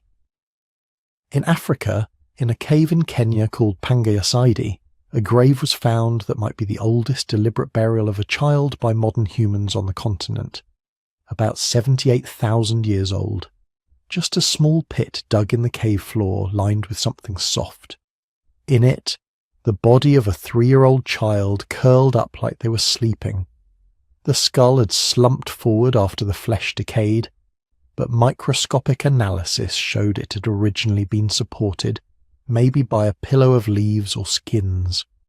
The torso had been wrapped carefully. The grave was shallow, but it wasn't careless. Someone had taken the time to hold the child's body gently as it was lowered, and to make sure the head rested in a natural, comfortable position. 78,000 years ago, someone tucked a dead child in for the last time. Think about the worlds those graves represent. Different continents, different climates, different technologies, different languages. If they could hear each other speak, they wouldn't understand a single word.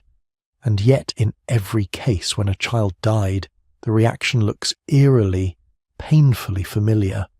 Careful positioning, special treatment, objects that would have mattered to the living placed with the dead.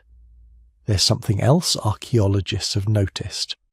If you line up graves from many prehistoric sites, adults, elders, adolescents, and children, and you ask a simple question: who gets the most elaborate burials?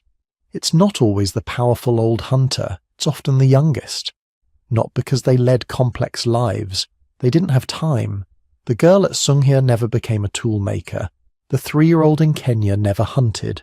The buried infants never spoke their first full sentences.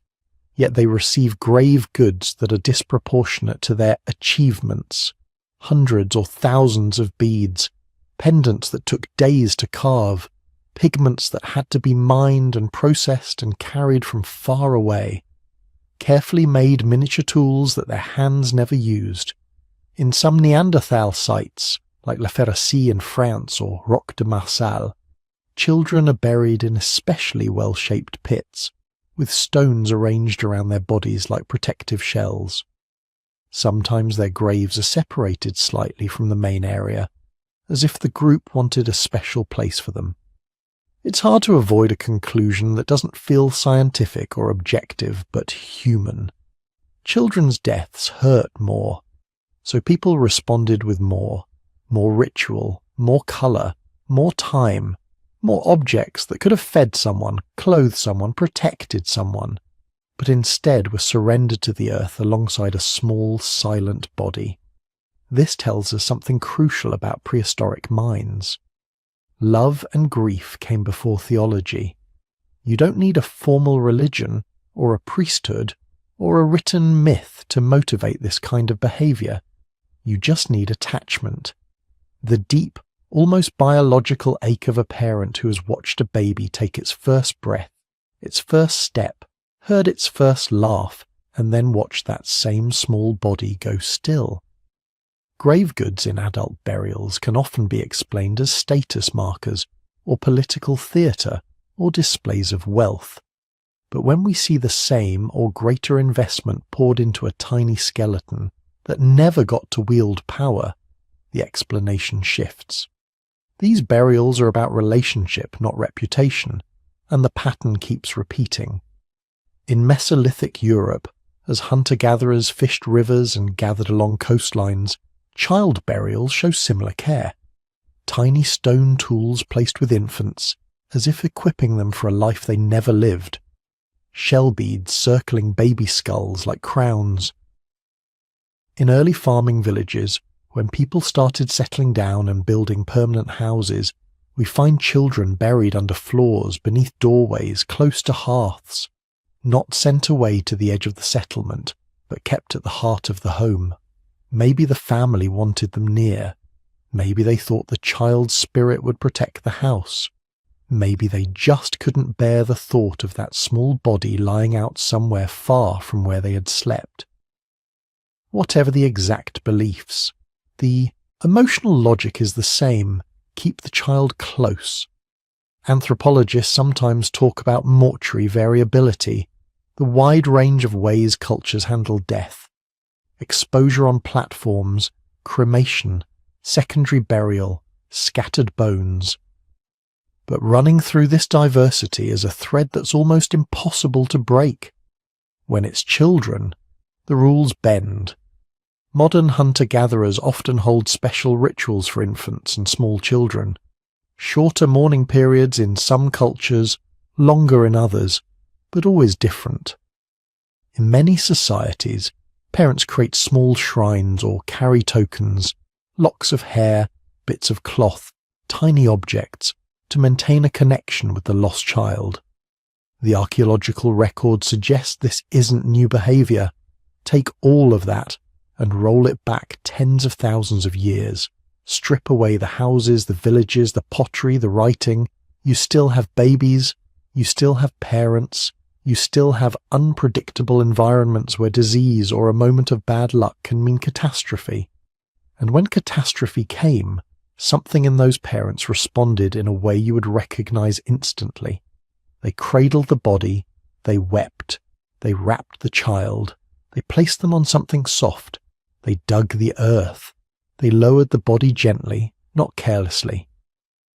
They added objects that carried meaning: beads, ochre, teeth, tools, animal bones. They covered the grave. They remembered the spot. Maybe they came back. In Sungir, you can imagine the parents returning to that low hill year after year, glancing toward the place where 10,000 beads and 2 small skeletons slept. In Kenya, you can picture a mother or father touching the spot on the cave floor where the 3-year-old lay, even after the living child was long gone. We can't hear what they said, we can't watch the rituals, but in the layout of bones and objects we can still feel the weight of what they felt.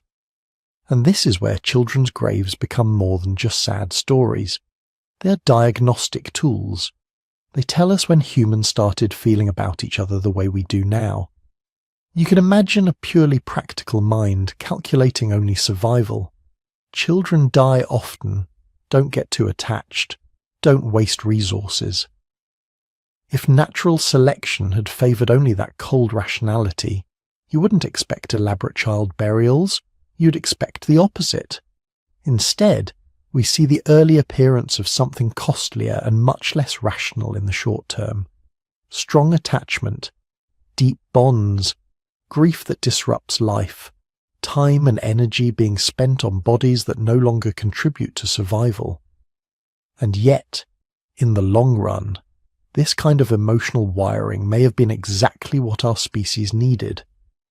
Parents who are willing to pour enormous effort into their offspring, who can't just move on when a child dies, are also parents who are likely to invest heavily in the care, teaching and protection of the children who do survive. Groups that ritualize grief, that close ranks around bereaved families, that show every member they are valued even when they're weak, create stronger social glue. In small, vulnerable bands facing harsh climates and scarce resources, that glue could be the difference between extinction and endurance. So when we look at a child's grave from 50,000 years ago, with beads and ochre and tiny bones curled as if sleeping, we're not just looking at a tragedy. We're looking at one of the engines of humanity, the ability to care so much that you reshape the world around the dead, the capacity to hold the lost in memory, to create symbols, colours, objects, patterns of burial that keep their presence alive in some abstract way. 100,000 years blur together when we look back. Climate cycles, glacial advances and retreats, species appearing and disappearing. Most individuals vanish without a trace. But a handful of children didn't. They're still here, in shallow pits and caves and river terraces and ancient campsites. Their graves are messages in a bottle from people who never imagined anyone would see them again. The message isn't written in words. It's written in the line of a spine carefully arranged, in the abandoned wealth of 10,000 ivory beads, in the way a small head was supported so it would not droop. It says, "We love this child. We couldn't save them. We tried to do right by them anyway. Everything else, religion, art, philosophy, the stories we tell about souls and afterlives and gods, may have grown from that root, from the unbearable feeling that someone small and beloved has left, and the equally unbearable need to act, to do something, anything, to mark that passage." When you listen to this and feel a tightness in your chest, that's not just empathy in the present. It's resonance with a pattern that goes back tens of thousands of nights like this one. Fires burning low, parents awake in the dark, children breathing softly nearby, or not breathing at all, and in that darkness someone deciding to pick up a bead, to paint with ochre, to dig, to turn raw grief into ritual. Children's graves are windows into ancient hearts. Look through them, and you see that across 100,000 years of cold and hunger and fear, one thing has stayed the same. Parents loved their children. They mourned them. They buried them with care.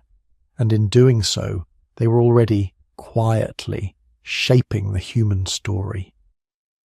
By the time your ancestors were walking out of Africa, people had already been lowering bodies into shallow pits for tens of thousands of years. A quiet gesture, a body curled on its side, maybe a stone tool, maybe a bit of red ochre on the bones. Nothing like pyramids, nothing like cathedrals. But those little pits were seeds. Over tens of thousands of nights, those seeds grew into something vast. Cemeteries, tombs, megaliths, entire landscapes reshaped in conversation with the dead. To see how that happened, imagine time speeding up. Watch the last 100,000 years play out like a slow-motion time-lapse.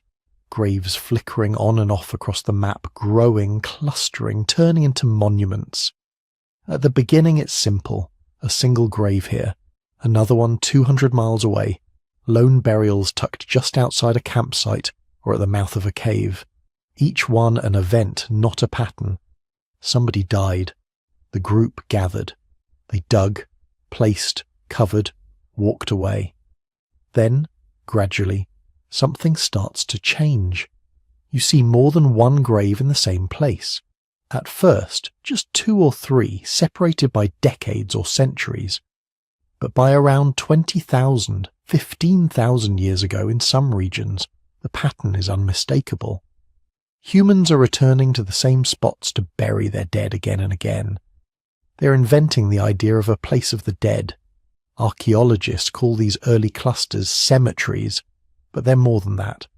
They're memory anchors, physical coordinates where stories, identities and bloodlines can be attached to the ground. Picture a riverside terrace in what is now Russia, or a low-rise above a floodplain in the Levant. At first, it's just a good camping spot.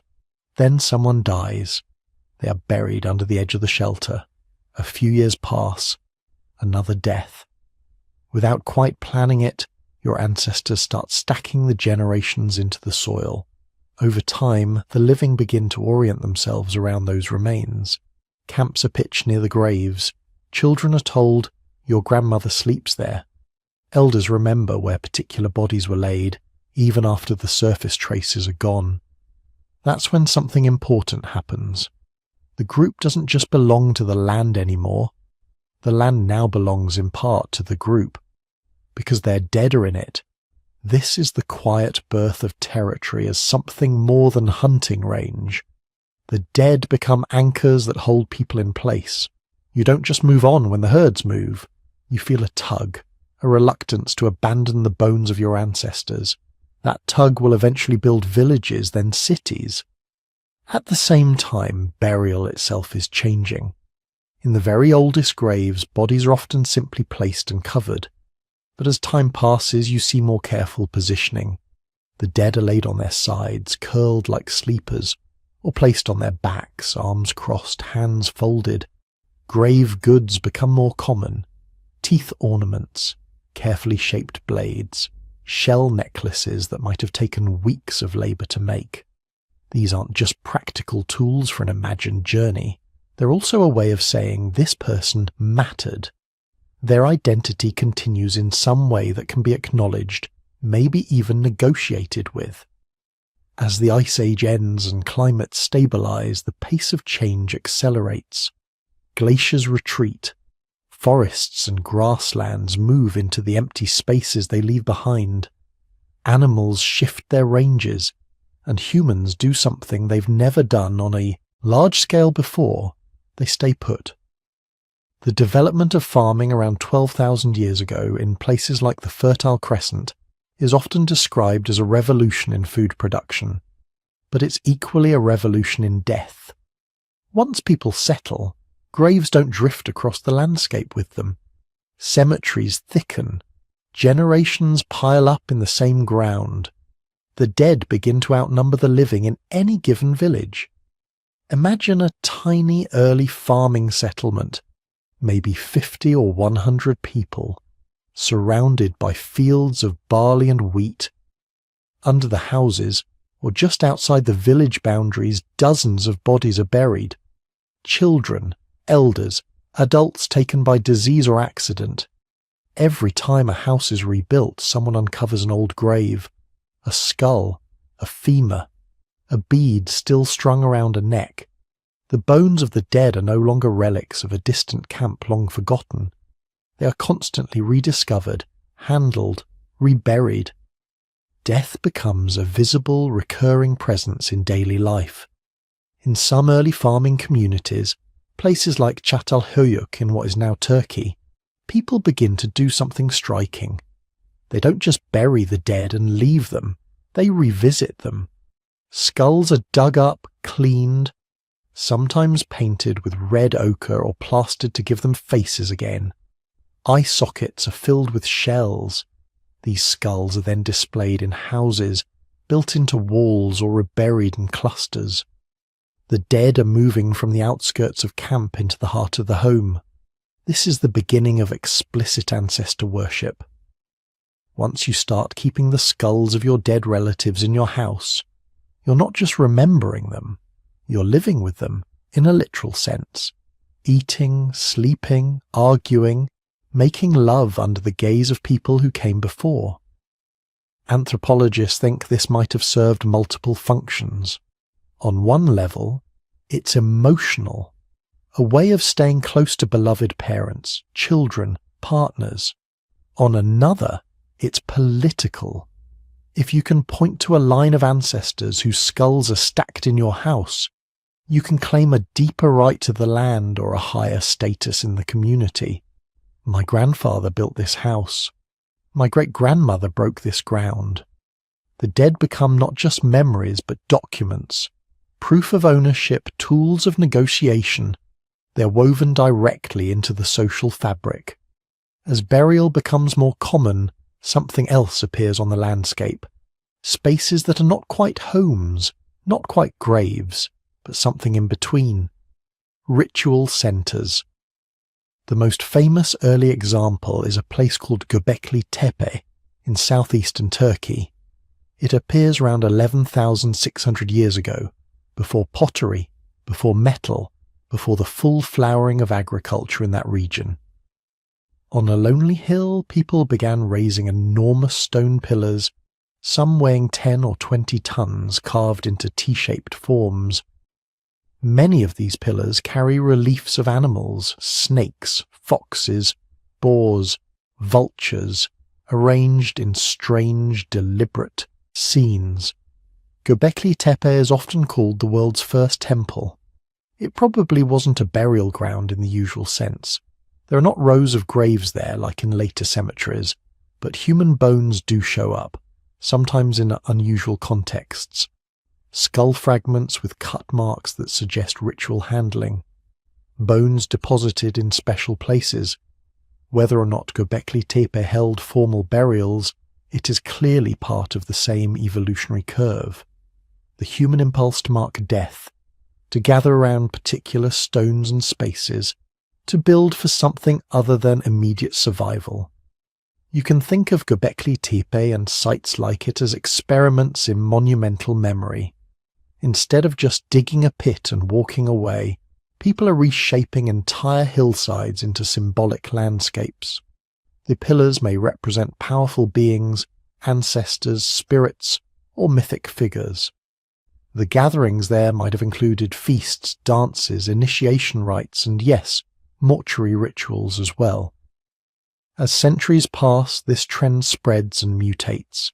By 6,000 or 5,000 years ago, in Europe, North Africa, and parts of Asia, another figure appears on the time-lapse, the megalithic tomb. Long barrows, dolmens, passage graves. Huge stone slabs arranged into chambers, then covered by earth to form mounds. Narrow corridors you can walk down, sometimes aligned with the rising sun on a particular day of the year. These structures are built to last, but they are also built to be visited. Unlike a simple grave, which is dug, filled, and sealed, a megalithic tomb often has a reusable chamber. Bodies are placed inside over generations. Bones are moved, rearranged, sometimes displaced to make room for newcomers. In some cases, only selected bones, skulls, long bones, are kept, while others are removed. Death has become architecture. Imagine walking at dawn along a misty ridge dotted with burial mounds. Each one is a doorway into your community's history. Inside, ancestors sleep in piles of bone. Outside, stones mark alignments with sunrises, solstices, or certain stars.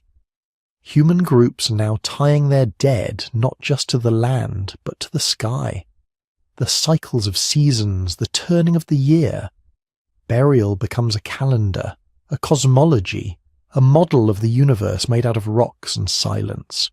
As societies grow more complex, villages clustering into towns, then into early city-states, death rituals continue to elaborate. In ancient Mesopotamia, Egypt, the Indus Valley, and China, we see the same basic elements that began with a shallow grave 100,000 years ago, now magnified into civilization-scale projects. Single graves become necropolises, cities of the dead, stretching for miles. Grave goods become full inventories of a life. Tools, jewelry, food, animals, servants, even entire boats. Ancestor worship, once expressed in plastered skulls on a house wall, now emerges as fully articulated religion. Lineages of kings traced back to gods, temples where priests perform rituals to sustain the dead in another world. In Egypt, the idea of the grave as a portal into the afterlife leads to pyramids, rock-cut tombs in the Valley of the Kings, and intricate mummification rites. The body must be preserved, the name must be written, the right spells must be spoken. But beneath all the ornate theology, the same ancient logic is still there. The dead matter. How you treat them matters. Your own fate and the fate of your community depends on keeping the right relationship with those who've gone before. In China, by the time of the Shang dynasty, rulers are buried in deep pits with chariots, weapons, bronze vessels, and human and animal sacrifices. These aren't just displays of power. They reflect a cosmology where the dead rulers become powerful ancestors, mediators between the living and the spirits. Offerings are made to them. Oracles are consulted. The line between remembering the dead and worshipping them dissolves. Everywhere you look, the same pattern unfolds in different forms. The small pit grave becomes a family plot. The family plot becomes a village cemetery. The cemetery becomes a monumental necropolis. The beloved grandmother whose skull you kept in your house becomes an ancestor spirit who watches over the fields, then a clan deity, then, eventually, part of a pantheon. Even in societies without writing, megalithic monuments and complex mortuary rituals serve similar functions. They create shared stories. They fix lineages. They justify hierarchies. If your people can point to a tomb that has stood for 500 years and say, "Our ancestors built this, we belong here," that's a powerful political tool. Death rituals become ways of managing power. Who gets the bigger grave? Who is buried near whom? Who is included in the ancestral line? And who is excluded, forgotten, or buried on the margins? The answers to those questions shape inheritance, leadership, and social order. At the same time, the emotional core remains deeply human. Funerals, whether in a Paleolithic cave or a Bronze Age city, are chances to gather, to grieve together, to tell stories about the person who is gone. The shape of the grave changes. The theology around it changes. The gods' names change. The quiet moment of lowering a body into the ground does not. And as rituals grow more elaborate, something else happens. They begin to carry people across cultures and generations. A child watching a burial in a Neolithic village is learning not just how to mourn, but how to be part of that society. The songs, the gestures, the order of the procession, these are lessons in identity. Centuries later, when those same people develop writing, they begin to record these practices in myths, laws, and scriptures. The link between graves and religion becomes explicit. Many later religious traditions carry faint echoes of those earliest burials. The idea of an underworld beneath our feet. The notion of a judgment after death, in which the dead must be supplied or guided. The belief that ancestors can bless or curse the living depending on how they are honoured. Even our modern cemeteries, with their rows of carved stones and carefully tended plots, are descendants of those first clusters of graves on a river terrace or a hillside. We still mark our dead with durable materials, stone, metal, meant to outlast individual lifetimes. We still return to those places on specific dates. We still tell stories there, whispering to the air as if the people beneath the ground can hear.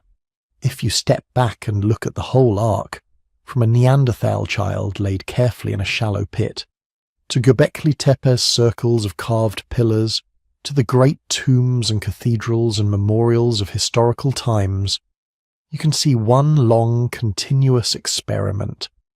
Humans trying to answer the same questions in increasingly elaborate ways. What do we owe the dead? What do they mean to the living? And what does it say about us that we cannot simply let a body lie where it falls and walk away? Over 100,000 years, the answers crystallize into architecture, art and ritual. Graves become monuments. Monuments become stories written in stone, a language of memory that stretches beyond any single life. And every time we build another one, from a small headstone to a colossal mausoleum, we are participating in that same ancient project, trying, in our own way, to make peace with the fact that one day we too will be on the other side of the soil. What does all of this actually tell us about us? Not about Neanderthals or Denisovans or early Homo sapiens as distant, almost mythical figures in a textbook, but about the strange, fragile, stubborn creature you are, lying there in bed, heart beating, mind wandering through a story about people who died 100,000 years ago. Burial is one of the first clear signs that something fundamental had changed inside the human mind. Before burial, death was just an event. A body stopped moving, animals scattered, the smell changed, scavengers came, life went on. After burial, death became a question. What happened to them? Where did they go? Are they still somewhere? To dig a hole, to gently place a body inside, to arrange limbs, to add objects, to sprinkle ochre, to cover it up carefully. That isn't just cleaning up a mess. That's thinking about death as something more than a biological process. That's treating a corpse as if it still matters. Burial is the moment when humans stopped seeing bodies as things and started seeing them as stories. You can feel that shift in every grave, from Neanderthal skeletons laid on their sides as if sleeping, to tiny infants bundled in red ochre, to adults buried with tools they would never again hold. Each burial is a sentence in a new language the species was inventing, a language of meaning. It tells us that consciousness wasn't just about better tools or cleverer hunting tactics. It was about time. To bury someone, you have to think in 3 directions at once. You remember the past, who this person was, how they laughed, how they walked, the way they threw a spear or braided a cord or hummed to themselves while working a piece of flint. You feel the present, the raw weight of loss, the silence where their voice used to be, the stunned, heavy stillness of the group gathered around the body, and you imagine the future. What will happen to them under the earth? What will happen to you one day? What stories your grandchildren might tell about this person you're placing in the ground? Burial is time travel in the human mind, long before we ever invented clocks. And once you can think about time like that, culture becomes possible. Because as soon as you're aware that things end, you start caring about what lasts. You start preserving memories in objects and places. You start treating ideas as something that can outlive you. You start building rituals, habits, stories, anything that can be repeated, handed down, carried forward. The first graves are like anchors thrown into the river of time. They say, "Here, remember this." Don't let this person be swallowed up by the flow. And once you start anchoring the dead, it's only a small step to anchoring knowledge, customs, values.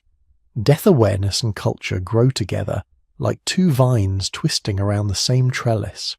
Imagine a small group sitting by a fresh grave 100,000 years ago. A child is buried there, wrapped in ochre-stained skins, maybe with a tiny shell or a bead by their side. The adults are quiet. The air is cold. Somewhere a fire crackles. One of them starts to speak. Maybe they tell a story about where children go when they die. Maybe they say the child is with the ancestors or with an animal spirit or in the stars. Maybe they don't know what they believe yet. Maybe they're inventing it as they say it. Another person adds to the story. Then another. Maybe someone hums a melody they'll use again the next time someone dies. Without planning it, they're building something that will outlast them. A shared way of facing the one fact no one can escape. This is where culture begins to crystallize, not in feasts or triumphs or great inventions, but in the quiet, painful moments when a group has to decide what to do with a body that used to be a person. Confronting mortality may have been the single greatest engine of human creativity. It pushed our ancestors to ask questions no other animal seems to have asked. If life ends, what is it for? If people die, how do we keep them with us? If everything can be taken away, what really matters? There are only so many ways to answer those questions, but uncountable ways to express them. Some groups answered with stories of an underworld. Others imagined a sky world, or a land beneath the water, or a world of spirits layered over this one like an invisible second skin. Some answered with art, carving animals and human figures into bone and stone, painting walls deep inside caves, as if trying to speak to something beyond living eyes. Some answered with monuments, circles of stone, lines of mounds, fields of standing markers that turn the landscape itself into a memory palace of the dead. But all of them, in their own ways, were doing the same thing, using imagination to push back against the finality of death. Burial is one of the earliest receipts we have for that impulse, a fossilized moment of resistance, a trace of a mind that looked at a corpse and refused to believe that this was the whole story. And underneath the symbols and beliefs, underneath the ochre and the beads and the careful arrangements, there is something even simpler: love. Bones don't get buried because they're useful. Corpses don't get tucked into sleep-like positions because it's efficient. Infants don't get decorated with rare pigments because it makes survival easier. They get buried because someone cared, because someone couldn't bear to leave them to the scavengers, because someone wanted them to rest in a particular place, because someone needed to feel that they had done right by the dead. Every grave is proof that, at least once, love outweighed practicality. Even the most pragmatic explanations for burial, hygiene, predator control, keeping camp safer, can't fully explain the tenderness you see in some of these burials. Hands folded, heads cradled on stones, objects placed exactly where a living person's hand could reach them. Those details speak a language we still understand without translation, and it's not just love for the one who died. Burial is also about love for the ones who remain. When you create a ritual around death, you're not just taking care of a body, you're taking care of the living hearts left behind. You're giving them something to do with their grief, a script to follow when they don't know what to say, a gathering point for the community. Ancient burial sites are not only cemeteries, they are therapy sessions, support groups, communal pauses in the rush of survival, where everyone takes a breath and acknowledges, silently or aloud, we're in this together. We lose together. We remember together. That's why so many graves show signs of revisiting. Layers of ochre added over time, new objects placed in old pits, fireplaces built nearby, as if people kept coming back to sit with their dead. Burial creates a shared geography of memory, a map of places where grief has turned into story. And if you trace that map forward, from those first graves to everything we do now around death, you see a single unbroken thread. When we stand in a modern cemetery, reading names carved into stone, we're doing something very old. We're marking a place as special, as charged with memory, just as our ancestors did when they chose a particular cave hollow or hill crest or river bend for their dead. When we place flowers on a grave, we echo the ancient impulse to leave objects with the departed. The shells, the tools, the beads, the ochre, little gifts meant for someone who can no longer open their hands. When we speak at funerals, we're continuing the practice of turning a life into a story at the moment it ends, saying out loud, "They were here. This is what they meant. This is how we will carry them." Even when we change the details, coffins instead of pits, cremation instead of burial, photographs instead of cave paintings, the underlying structure is the same.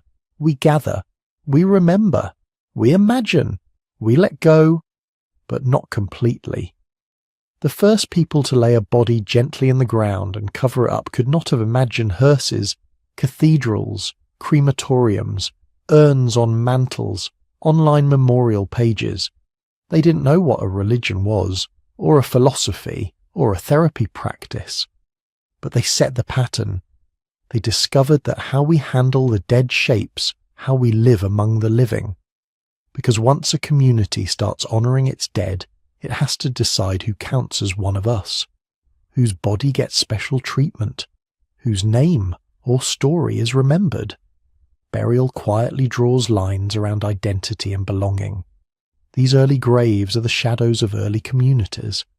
A child buried with care tells you that children mattered, even when they could no longer grow up to help the group survive. An elderly person buried with tools they can no longer use tells you that status and respect could outlive physical usefulness. A person buried in the heart of a camp tells you they were central in life, not isolated on the margins. From these ancient decisions, the idea of community deepens. We is no longer just the ones who are alive right now. It becomes the ones who came before, the ones who are here, and the ones who will come after. Burial expands the tribe across time, and that, more than anything, may be what it means to be human, to see yourself as a link in a chain that began long before you and will continue long after. When archaeologists uncover a 100,000-year-old grave and carefully brush soil away from a skull or a tiny hand bone, they aren't just revealing a dead person. They're exposing a moment when the living stood on that same spot and asked the same silent questions you ask, lying in the dark, thinking about the people you've lost. Are they gone? Are they at peace? Where did they go? And, just as importantly, what do I do now? Burial is one of the oldest answers our species ever gave. You place the body with care. You surround it with symbols of love and memory. You set it in a special place. You mark that place in your mind and sometimes on the landscape. You return to it in person or in thought when you need to remember who you are. Even if your own culture doesn't bury its dead in the ground, the pattern is still there, transformed but recognizable. Cremation urns in columbaria, names etched into glass walls, ashes scattered in places that mattered, photographs on altars, candles lit on specific days of the year. Each of these is a distant echo of that first moment when someone looked at a lifeless body and decided it deserved more than abandonment. So when you hear about Neanderthals placing their dead in graves, or early Homo sapiens sprinkling red ochre over the bodies of children, it isn't just an interesting detail of prehistory. It is your story. Because the same brain that wondered about those first burials is inside your skull now.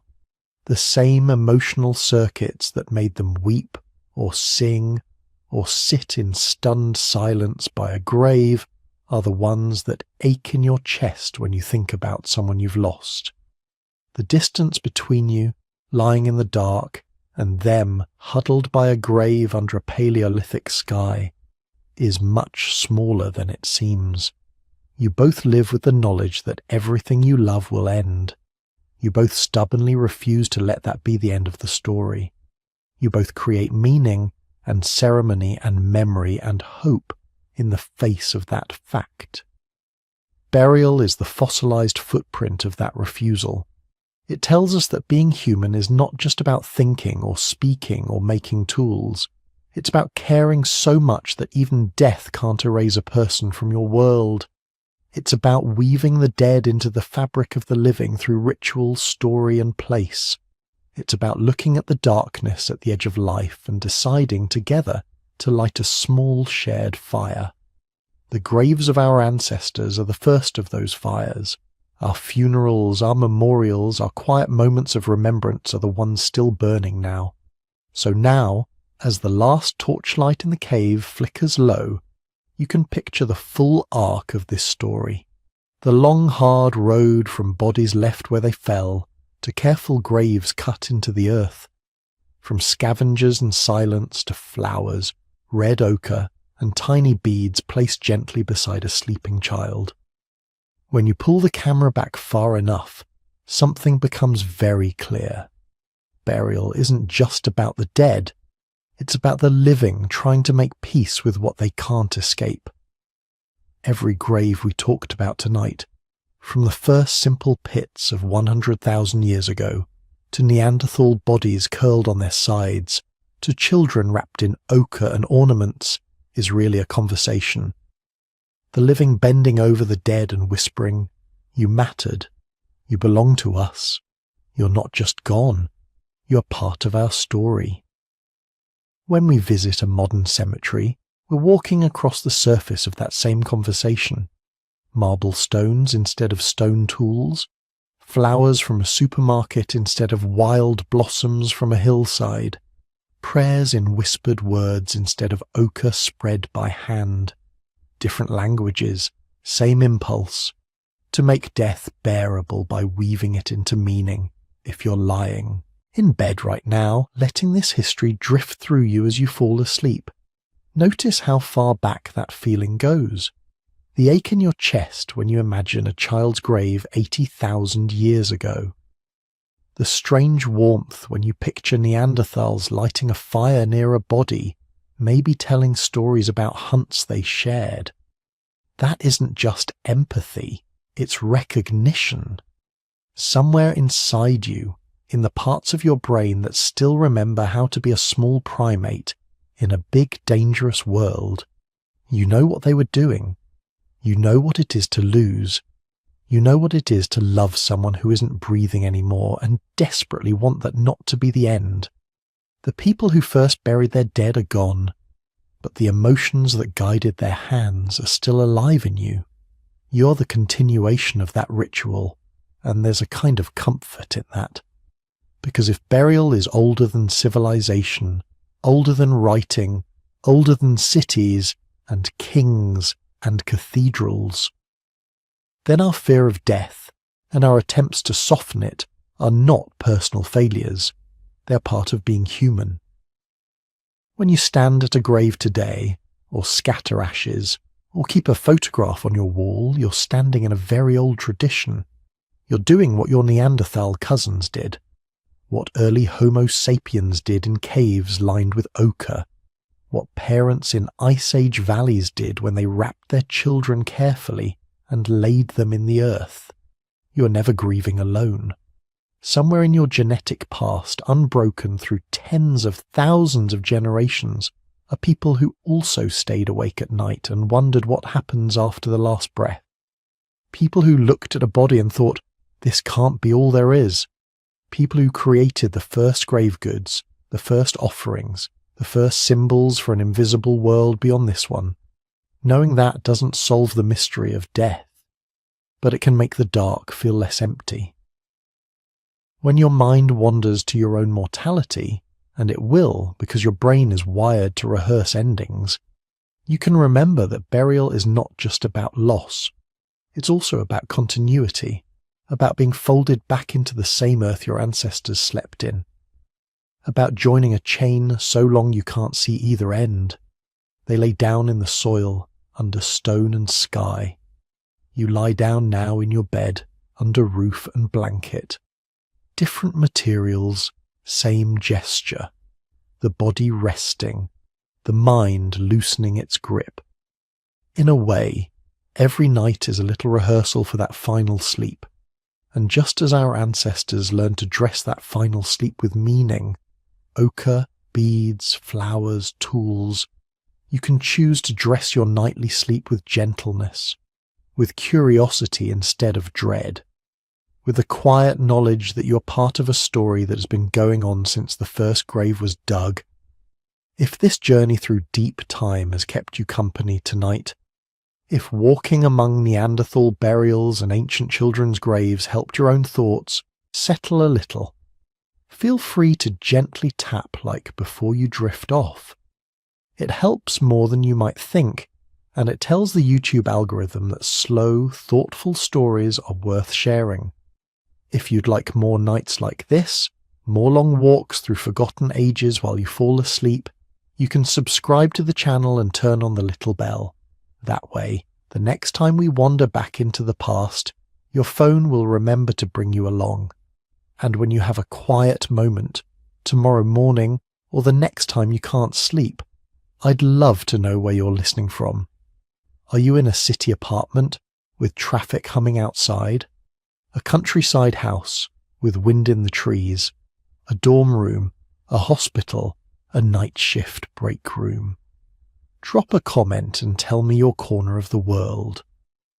One of the strange joys of this channel is seeing these tiny dots of light appear on the map. People in different countries, different time zones, all lying down under different skies, listening to the same ancient stories. It's like rebuilding those old networks of kinship and trade, but now the exchange goods are ideas and images, drifting quietly through fiber optic cables instead of footpaths. And if you feel especially connected to this kind of slow, carefully researched storytelling, and you want to support it a little more directly, there is an optional channel membership. Totally up to you. Think of it as leaving a small offering at the edge of the campfire so the stories can keep going. But whether you join or not, you're very welcome here. Just being here, listening, is already part of the ritual. For now, you can let the last details of this episode fade. The shape of the first graves, the red shimmer of ochre, the careful hands placing tools beside a still body. Imagine the ground beneath you. Not just the floor, but the layers of earth under that, layer upon layer of time, fossils, forgotten campsites, lost footpaths, ancient graves. Imagine all those people resting there, not in horror or fear, but in the same quiet you're moving toward now.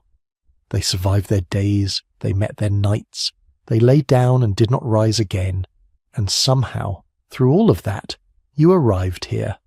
Alive, breathing, listening. So as you close your eyes, you can think of sleep as joining them for a while, not in death, but in stillness, in trust, in letting go. You're lying down in a very long tradition. May your breathing slow, may your thoughts soften, may you rest tonight as peacefully as a body laid carefully in the earth by loving hands, under a sky full of stars your ancestors also saw. Good night, sleep well, and we'll wander through time together again soon.